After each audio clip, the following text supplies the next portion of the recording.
What would you do if your own family canceled your 70th birthday and told you you're too old for parties? I stayed quiet, but what happened next left everyone speechless. Trust me, you'll want to see how this ends. It was a rainy Tuesday afternoon, the kind where the world feels wrapped in a gray blanket and the only thing that makes sense is a cup of tea and a little nostalgia. I was sitting at my kitchen table, the one with the wobbly leg that my late husband always promised to fix, flipping through old photo albums. The photos were a little faded, but the memories were as bright as ever.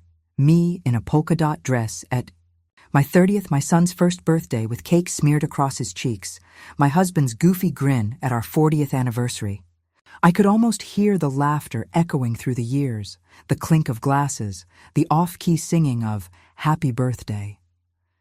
I was dreaming up my own 70th birthday bash, picturing a little sparkle, maybe even a chocolate fountain if I was feeling wild. Why not? 70 is a big deal, isn't it? I thought about inviting my friends from book club, my neighbors, even the nice lady from the pharmacy who always remembers my name. I wanted a night of laughter, music, and maybe a little dancing, just a celebration of making it this far, of still being here, still being me. Just as I was imagining the invitations, maybe something with gold foil or a picture of me in my favorite red dress, the front door banged open. In swept my daughter-in-law, Amanda, moving with the kind of purpose that always made me a little nervous. She was waving her phone like a sword, her face set in that determined expression she gets when she's about to reorganize my pantry or tell me I'm using the wrong kind of laundry detergent. I braced myself. "We're not wasting money on that circus," she declared, her voice sharp enough to slice through my daydreams. She plopped her phone down on the table as if the mere presence of technology would back up her argument. Her eyes rolled so hard I thought they might get stuck up there. "Honestly, Mom, 70 isn't even a milestone anymore. It's just old." Before I could even process that, my son, David, wandered in from the living room, still in his work-from-home sweatpants, clutching a mug of coffee. He didn't even look up from his phone as he added, "You're too old for parties now, Mom. Why don't we just do a nice dinner? Quiet, simple, no fuss. Too old? For cake? For laughter? For a little fun?" I felt the words hit me like a cold splash of water. I looked at the two of them, my son, who I'd rocked to sleep 1,000 nights, and Amanda, who I'd welcomed into our family with open arms, and I wondered when I'd become a burden instead of a blessing. When did my happiness become wasting money? When did my milestones stop mattering? I just smiled, the way you do when you're trying not to let your heart show on your face.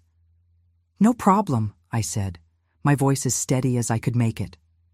"It was just a thought." But inside, my heart did a little somersault. I felt a strange mix of embarrassment and sadness, like I'd just been told I was too old to sit at the grown-ups table.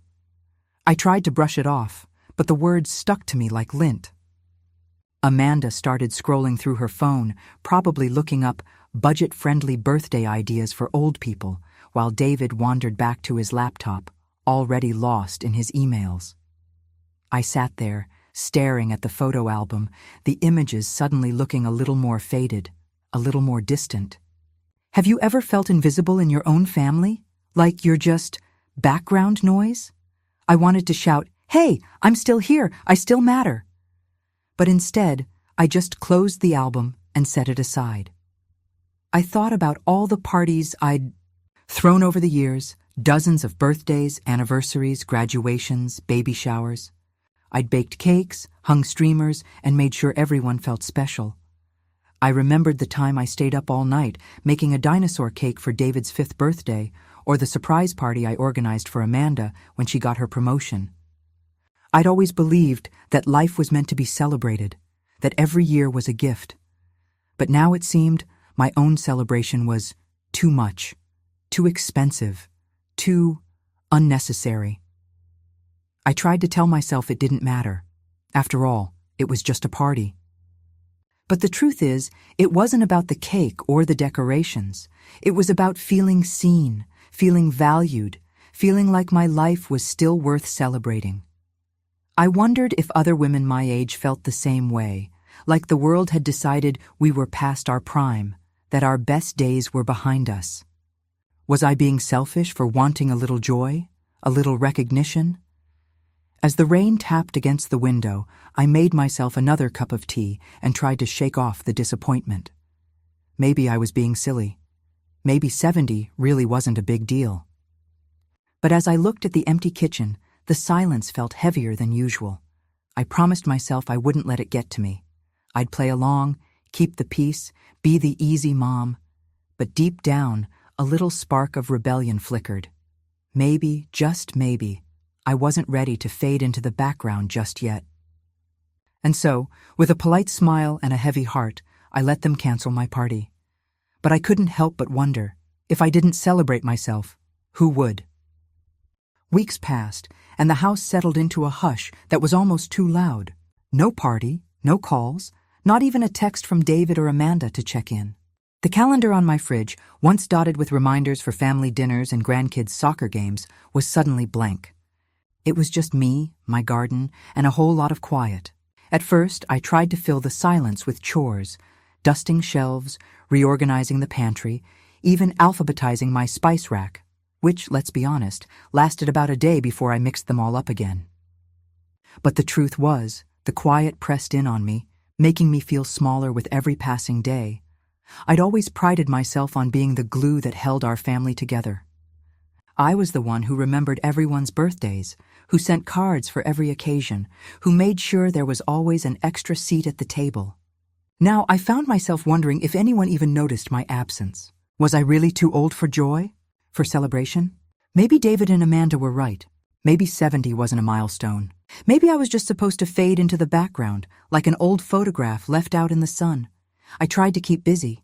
I spent hours in my garden, coaxing tomatoes and roses to bloom, talking to the plants as if they were old friends. I'd always loved the way the earth felt cool and alive beneath my fingers, the way a tiny seed could turn into something beautiful with a little patience and care. But even the garden felt different now, quieter somehow, as if it too was waiting for something that wasn't coming. The days blurred together. I'd wake up, make my tea, and sit by the window, watching the world go by. Sometimes I'd see my neighbors out walking their dogs, or hear the distant laughter of children playing down the street. I wondered if they ever felt invisible too. I wondered if anyone else woke up one day and realized their life had gotten so small, so quiet, that they could barely hear their own heartbeat over the silence. But then, something funny happened. One morning, as I was deadheading the roses, I caught a glimpse of myself in the kitchen window. Hair wild, hands dirty, a smudge of soil on my cheek. I looked happy. Not the kind of happy that comes from a big party or a room full of people, but a quieter, deeper kind. I realized I'd spent so many years making everyone else the star of the show. Birthdays, graduations, baby showers, you name it. I was always the one behind the camera, the one baking the cake, the one making sure everyone else felt special. When was the last time I did something just for me? The question stuck with me all day. That afternoon, I found a flyer in my mailbox for a new book club starting at the library. Normally, I would have tossed it aside, too busy, too tired, too old to make new friends. But this time I paused. Why not? What was I waiting for? I called the number on the flyer and signed up before I could talk myself out of it. That was just the beginning. The next week, I saw an ad for painting classes at the community center. I hadn't picked up a paintbrush since high school, but something inside me whispered, "Say yes." So I did. I bought a set of paints and a blank canvas, and I showed up to that first class with butterflies in my stomach and a grin on my face. The teacher, a woman about my age with paint smudges on her jeans, welcomed me like an old friend. For 2 hours, I lost myself in color and light, in the simple joy of creating something just for me. The biggest leap came a few weeks later. I'd always dreamed of seeing the ocean again, of feeling the sand between my toes and the salt air in my hair. I'd put it off for years, too busy, too expensive, too selfish. But now, with the house so quiet and the calendar so empty, I thought, why not? I booked a little room at a bed and breakfast on the coast, packed a bag, and set off on my own adventure. I walked along the shore at sunrise, collecting seashells and letting the waves wash over my feet. I ate ice cream for breakfast and read novels on the porch swing. For the first time in years, I felt alive. It wasn't all easy. There were moments when the loneliness crept in, when I missed the chaos of family gatherings and the sound of my grandchildren's laughter.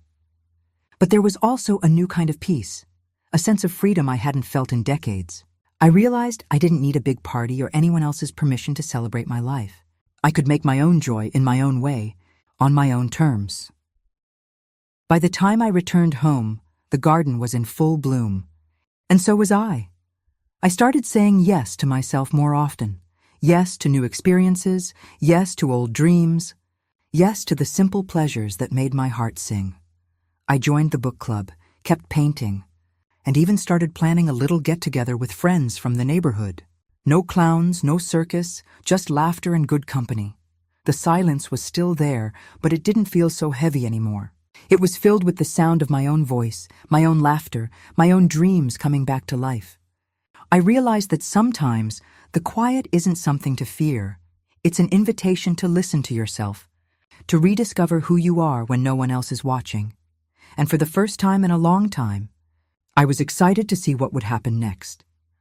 It's funny how life works, isn't it? 1 minute, you're sitting in a quiet house, wondering if anyone even remembers your birthday, and the next, your phone is lighting up like Times Square on New Year's Eve. That's exactly what happened to me. After weeks of silence, my phone suddenly became the most popular gadget in the neighborhood. It started with a single call from Amanda, my daughter-in-law, on a Thursday morning while I was elbow-deep in potting soil, coaxing my petunias into bloom. I let it go to voicemail, figuring it was probably a pocket dial or maybe a quick question about a recipe.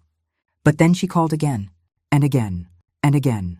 By lunchtime, I had 3 missed calls, 2 voicemails, and a text message with nothing but a string of question marks. I couldn't help but laugh. After all that radio silence, I was suddenly the hottest ticket in town. At first, I'll admit, I was a little worried. Was something wrong? Was David sick? Did the kids need me? My mind raced through every possible scenario, from broken arms to lost dogs. But when I finally listened to the voicemails, I realized the truth was far less dramatic, and honestly, a little predictable. Amanda's voice, usually so brisk and businesslike, was suddenly syrupy sweet. "Hi, Mom! Hope you're having a great day. I was just wondering if you might be free to watch the kids this weekend. We have a last-minute thing, and you know how much they love spending time with you. Call me back, okay? Love you!" I almost dropped my phone in the dirt. So that was it. After weeks of being too old for parties, I was suddenly young enough to babysit. I could practically hear the gears turning in Amanda's head. No party, no fuss. But when she needed a favor, I was back on the roster. I shook my head and went back to my gardening, letting the phone buzz away on the porch. But Amanda was nothing if not persistent. By the end of the day, I had 5 missed calls, 3 voicemails, and a text with a meme of a dancing grandma. Who knew she had a sense of humor? The next morning, David joined in, sending a group text. "Hey, Mom, Amanda's trying to reach you. Can you let us know if you're free this weekend?" I sat at the kitchen table, sipping my tea and watching the phone light up with notifications. For years, I'd dropped everything to help my family, babysitting at the last minute, cooking meals when someone was sick, running errands when their schedules got too busy. I'd always said yes, always put their needs ahead of my own. But something had shifted in me over the past few weeks. I'd started saying yes to myself, to my own happiness, and it felt too good to give up. I thought about the book club meeting I had on Saturday, the painting class on Sunday, and the quiet joy I'd found in filling my days with things that made me feel alive. I realized with a little jolt that I didn't want to give that up, not even for a weekend of sticky fingers and spilled juice boxes. I wasn't angry exactly. I understood that life gets busy, that sometimes you need a little help, but I couldn't shake the feeling that I was only ever called when there was a mess to clean up, never when there was something to celebrate. Have you ever felt like that? Like you're the family's safety net, always there to catch everyone else, but never invited to walk the tightrope yourself? I picked up my phone and scrolled through Amanda's messages. There was another meme, this one of a cat wearing a party hat with the caption, "We miss you, Grandma." I had to laugh. Points for creativity, I suppose. But I knew what I had to do. I took a deep breath, smiled to myself, and typed out a reply. The circus is closed and you're not making me the clown anymore. I hit send before I could second-guess myself. It felt good, liberating even. For the first time in a long time, I was setting a boundary, choosing my own happiness over someone else's convenience. I half expected my phone to explode with angry messages, but instead, there was a long, stunned silence. Eventually, Amanda replied with a simple, "Okay, let us know if you change your mind." David sent a thumbs-up emoji, and that was that. The weekend came and went, and for once, I spent it exactly how I wanted. I laughed with my book club friends over coffee and pastries, lost myself in a swirl of color at painting class, and even took a long walk by the river just because I could. I didn't feel guilty. I didn't feel selfish. I felt free. It's a strange thing, learning to put yourself first after a lifetime of putting everyone else ahead of you. But I realized that I wasn't saying no to my family. I was saying yes to myself. I was saying yes to joy, to adventure, to the simple pleasure of living life on my own terms. And you know what? The world didn't end. The kids survived. Amanda and David figured things out, and I discovered that I was more than just the family babysitter, more than just the person who cleaned up the messes. Ladies, have you ever felt like you're just there to clean up the mess but never invited to the party? Well, not anymore. The circus is closed, and I'm not the clown. I'm the ringmaster of my own life now, and let me tell you, it feels pretty darn good.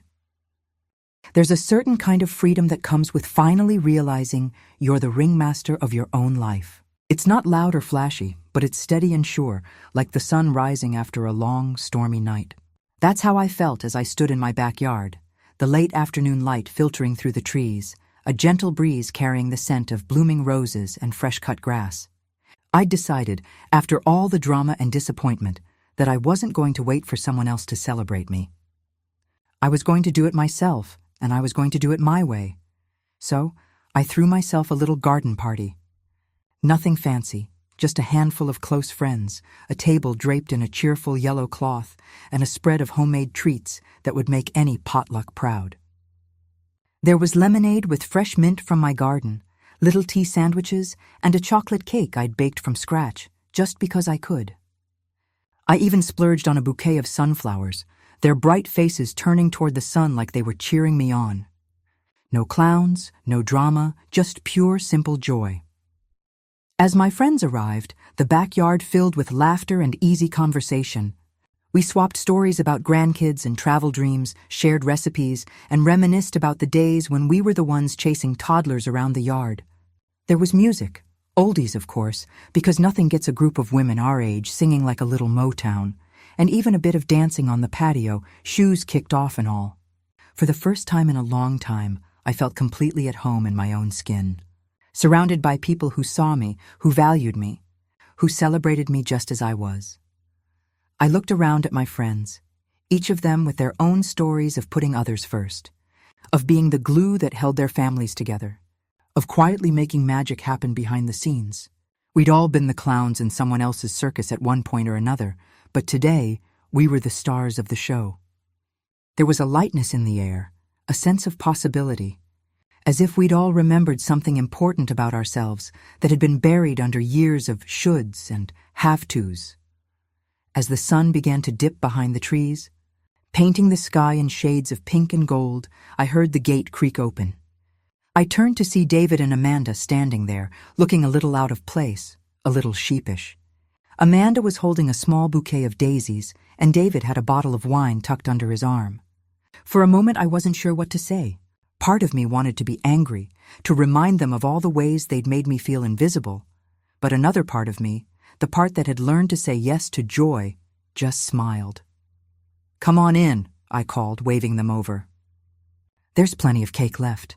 They hesitated, glancing at each other, then made their way across the lawn. Amanda handed me the flowers, her eyes soft. "We heard you were having a party," she said quietly. "We wanted to stop by and say happy birthday." "I'm sorry we didn't do more." David nodded, looking at his shoes. "Yeah, Mom, we should have listened." "You deserve to be celebrated."